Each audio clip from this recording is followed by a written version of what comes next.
नमस्कार, मैं दयाशंकर मिश्र।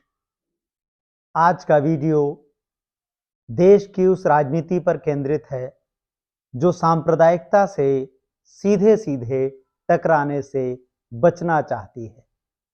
भारत में इस वक्त एक ऐसी राजनीति आकार ले रही है जिसकी कोशिश है कि वह बीजेपी और कांग्रेस से इतर अपनी पहचान बनाए, अपने एक अलग समूह का निर्माण करे। लेकिन कैसा समूह जो सांप्रदायिकता के सवालों पर बटा हुआ नजर आए, जो सांप्रदायिकता के सवालों को टालता हुआ नजर आए। सॉफ्ट हिंदुत्व के सहारे आप ऐसी बातों को इग्नोर कर दें जो देश के 20 करोड़ से ज्यादा मुसलमानों से जुड़ी हुई हो। ऐसे प्रश्नों को छोड़ करके आप कैसी राजनीति कर सकते हैं? लेकिन भारत में इस वक्त इंडिया गठबंधन में पड़ रही दरारें हमें इसी ओर संकेत देती हैं। दिल्ली चुनाव में प्रचार अब अंतिम चरण की ओर बढ़ रहा है, लेकिन इस बीच तृणमूल कांग्रेस ने अपने सांसद और लोकप्रिय अभिनेता शत्रुघ्न सिन्हा को प्रचार के लिए भेजने का फैसला किया है। इंडियन एक्सप्रेस में छपी यह खबर बताती है कि सिन्हा जल्द ही अरविंद केजरीवाल, आतिशी और मनीष सिसोदिया के लिए प्रचार करने दिल्ली पहुंचने वाले हैं। यह रिपोर्ट बताती है कि इंडिया गठबंधन के भीतर बहुत तेजी से ममता बनर्जी नेतृत्व हासिल करने की कोशिशें कर रही हैं। अब तक हमने देखा है कि आम आदमी पार्टी को न केवल टीएमसी का समर्थन मिला, बल्कि समाजवादी पार्टी, उद्धव ठाकरे की शिवसेना, शरद पवार की नेशनल कांग्रेस पार्टी का समर्थन भी मिल चुका है। इतना ही नहीं, इंडिया गठबंधन के भीतर ममता बनर्जी के नेतृत्व को कांग्रेस के पुराने सहयोगी और आरजेडी के वरिष्ठ नेता लालू प्रसाद यादव भी समर्थन दे चुके हैं। इन सब का अर्थ क्या है? क्या इन सब का अर्थ है कि कांग्रेस को इंडिया गठबंधन के भीतर घेरने की कोशिश की जा रही है, या फिर दिल्ली चुनाव एक छोटा सा दौर है जहां कांग्रेस पर दबाव बनाने की कोशिश की जा रही है? क्या इसका अर्थ यह भी है कि इंडिया गठबंधन के भीतर अब कांग्रेस को एक तरफ करके एक अलग मोर्चा बनाने की कोशिश हो रही है? आपको इन घटनाओं को ध्यान से समझने की जरूरत है। यह सब घटनाएं इसलिए भी घट रही हैं क्योंकि राहुल गांधी की राजनीति का बहुत से भारत के दल खुलकर समर्थन नहीं कर पा रहे हैं, क्योंकि वह सांप्रदायिकता से, आरएसएस से सीधे सीधे आंखों में आंखें डालकर बातें नहीं करते। जब राहुल गांधी कहते हैं कि मैं विचारधारा के लिए अपनी जान दे सकता हूं, और यह भी कहते हैं कि मैं संघ के कार्यालय नहीं जाऊंगा, तो कितने लोग इसका समर्थन करते हैं? आपने कब सुना है कि ममता बनर्जी आरएसएस को चुनौती दे रही हो? बीजेपी को चुनौती देना एक अलग बात है, आरएसएस को चुनौती देना उस हिंदुत्व को चुनौती देना है जिसने गांधी जी के सीने में एक के बाद एक 3 गोलियां उतार दी थी। फिर वही जनवरी आ गया है जब नाथूराम गोडसे जिंदाबाद चारों तरफ गूंजने लगता है। कौन है नाथूराम गोडसे की विरासत के प्रतिनिधि जिनको ललकारते हुए भारत की राजनीतिक पार्टियां हिचक जाती हैं? क्या समाजवादी पार्टी के नेता अखिलेश यादव को आपने आरएसएस पर उतना ही स्पष्ट बोलते हुए देखा सुना है जितना राहुल गांधी को? या फिर आपने कभी शरद पवार को संघ का प्रतिवाद करते हुए पाया है? अभी कुछ दिन पहले ही शरद पवार संघ की तारीफ कर रहे थे।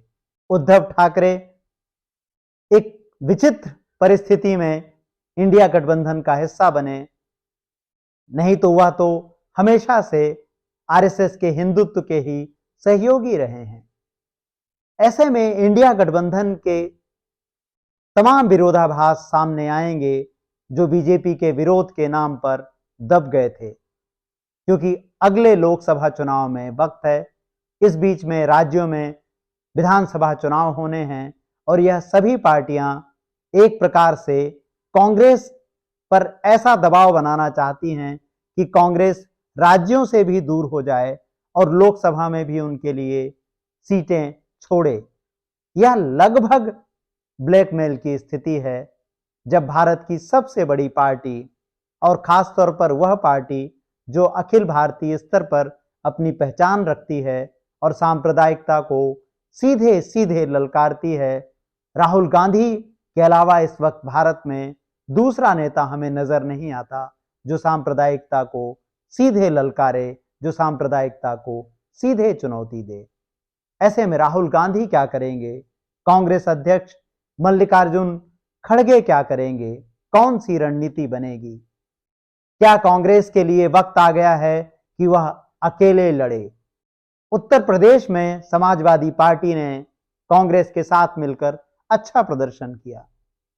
उस अच्छे प्रदर्शन में राहुल गांधी की भूमिका को ठीक से रेखांकित नहीं किया गया। भारत जोड़ो यात्रा को जो समर्थन मिला उसने समाजवादी पार्टी के वोट बैंक को प्रभावित ना किया हो, ऐसा मानना बेहद मुश्किल है। भारत जोड़ो यात्रा ने देश के करोड़ों नागरिकों को यह विश्वास दिलाया था कि वह डरे नहीं, वह अन्याय का मुकाबला करें। जरा कोरोना के बाद की स्थितियों को याद करके देखिए, किस तरह से ईडी, सीबीआई के आतंक ने देश में लोगों की जबान बंद कर दी थी। मीडिया एक रिपोर्ट छापता था और ईडी, सीबीआई उसके दफ्तरों पर रेड करने पहुंच जाते थे। ऐसे वक्त में भारत जोड़ो यात्रा आई, जिसने नागरिक समाज को यह यकीन दिलाया कि तमाम दबावों के बावजूद कोई तो है जो जनता के साथ खड़ा है, जो सांप्रदायिक राजनीति को सीधे ललकारेगा। राहुल गांधी ने एकदम स्पष्ट किया है कि वह नफरत का प्रतिवाद करते ही रहेंगे। उनको वोट देना है तो दीजिए, लेकिन वह अपने वादे से पीछे नहीं हटेंगे। मोहब्बत की दुकान चलेगी ही। भारत को आज ऐसी ही राजनीति की जरूरत है। जवाहरलाल नेहरू का 1951 का एक बहुत ही शानदार भाषण है। आपकी स्क्रीन पर यह जो भाषण की एक झलकी आ रही है, इसे ध्यान से देखिएगा। नेहरू कह रहे हैं कि मुझे आपको वोट देना है तो दीजिए, लेकिन मैं झूठे वादे नहीं करूंगा। राहुल गांधी भी जब जनता से बात करते हैं तो लगता है कि मानो जनता से सवाल पूछ रहे हैं। उनके भाषणों में उस तरह की उत्तेजना नहीं है, उस तरह के अर्धसत्य नहीं है, मुसलमानों का डर नहीं है, जो भारत के प्रधानमंत्री के भाषण के केंद्रीय तत्व होते हैं।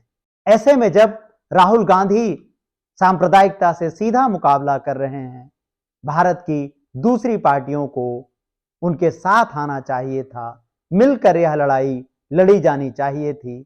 लेकिन ऐसा लगता है कि क्षेत्रीय पार्टियां अपना अपना हित बचाने के फेर में लगी हैं और वह भूल गई हैं कि भारतीय जनता पार्टी और आरएसएस का एजेंडा क्या है। या लोकप्रिय हिंदू वोटों के जुगाड़ में वह देश के सबसे बड़े मुद्दे को अनदेखा करना चाहती हैं। ऐसे में जरूरी है कि कांग्रेस का नेतृत्व रविन्द्रनाथ टैगोर के एकला चलोरे से प्रेरणा ले। मूलतः बांग्ला में लिखा गया गीत 100 बरस बाद भी प्रतिरोध की प्रेरणा देता है। यह गीत बांग्ला में लिखा गया था। इसका भावार्थ है, जब आपकी पुकार सुनने कोई ना आए तो अकेले ही चलो, चल अकेला चल। टैगोर 1905 के इस गीत में जीवन की तमाम मुश्किलों, चुनौतियों से बिना डरे, बिना हारे संघर्ष का आह्वान करते हैं। एक विश्वास के लिए आह्वान करते हैं, हौसले के लिए आह्वान करते हैं कि कोई तुम्हारी पुकार ना सुने, उस वक्त भी बिना डरे चलो, निकलो, भले ही तुम्हारे कोई साथ ना आए, अकेले ही चलो। चलना ही जीवन है।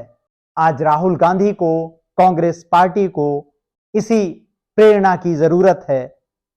आज 2025 में यह गीत कांग्रेस के लिए प्रेरणा गीत होना चाहिए। जब सहयोगी साथ का वादा तोड़कर सांप्रदायिकता और नफरती तत्वों के खतरे को मानने को राजी ना हो, अपने हितों के लिए उनसे समझौता करते हुए नजर आएं, ऐसे में कांग्रेस को अकेले ही चलना होगा। नहीं तो वह राज्यों में भी सिमट जाएगी और देश में भी उसका प्रतिनिधित्व सीमित होता जाएगा। आम आदमी पार्टी से गठबंधन करके कांग्रेस ने अब तक अनेक राज्यों में अपना नुकसान किया है। कांग्रेस ने कोशिश की थी कि सांप्रदायिकता के खिलाफ इंडिया गठबंधन के रूप में एक मजबूत विचार सामने आए और वह उसका सहभागी बने। कांग्रेस ने इसके लिए आप देखें कि राज्यों में बड़े समझौते किए। ममता बनर्जी को बंगाल में अपार समर्थन दिया। इसी तरह समाजवादी पार्टी को उत्तर प्रदेश में पर्याप्त जगह दी गई, बिहार में आरजेडी को पर्याप्त जगह दी गई। कांग्रेस हर जगह सहयोगी दलों के लिए रास्ता बनाती हुई नजर आई, लेकिन जब दिल्ली में वह लड़ने के लिए तैयार होती है तो बाकी साथियों के गठबंधन धर्म का तकाजा था कि वह उससे दूर रहते। लेकिन जिस तरह की कोशिशें ममता बनर्जी कर रही हैं, ठीक वही कोशिशें अरविंद केजरीवाल भी कर रहे हैं, जिनका आरएसएस और बीजेपी से पुराना रिश्ता रहा है। दिल्ली के चुनाव भारतीय राजनीति के लिए एक बेहद महत्वपूर्ण पड़ाव साबित होने जा रहे हैं। दिल्ली चुनाव पर नजर रखिए। संविधान, लोकतंत्र और नागरिक चेतना से जुड़े हमारे वीडियोस देखने के लिए चैनल को लाइक कीजिए, सब्सक्राइब कीजिए और ज्वाइन कीजिए, ताकि आप हमारी मदद कर पाएं और हम अपने आप को बेहतर बना पाएं। आपके सहयोग के बिना, आपके मेंबर बने बिना हमारा सफ़र बेहद मुश्किल है। नमस्कार।